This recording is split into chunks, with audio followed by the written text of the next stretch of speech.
Revelation chapter 12.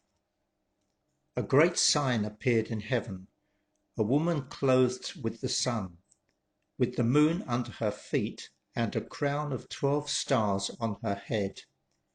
She was pregnant and cried out in pain as she was about to give birth.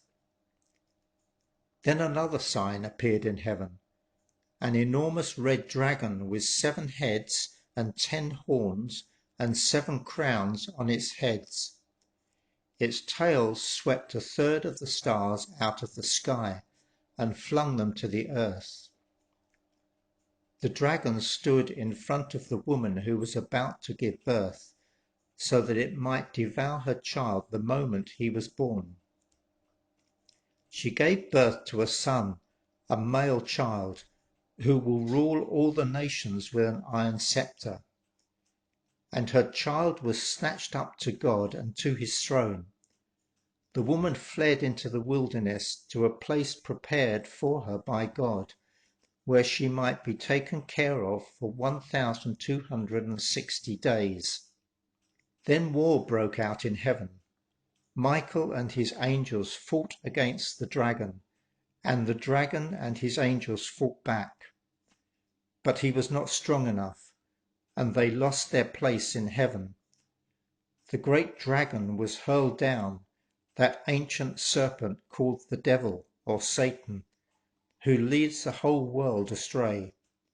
He was hurled to the earth, and his angels with him. Then I heard a loud voice in heaven say, "Now have come the salvation and the power and the kingdom of our God and the authority of his Messiah. For the accuser of our brothers and sisters, who accuses them before our God day and night, has been hurled down. They triumphed over him by the blood of the Lamb and by the word of their testimony. They did not love their lives so much as to shrink from death. Therefore rejoice, you heavens, and you who dwell in them. But woe to the earth and the sea, because the devil has gone down to you. He is filled with fury, because he knows that his time is short." When the dragon saw that he had been hurled to the earth, he pursued the woman who had given birth to the male child. The woman was given the 2 wings of a great eagle, so that she might fly to the place prepared for her in the wilderness, where she will be taken care of for a time, times and half a time, out of the serpent's reach.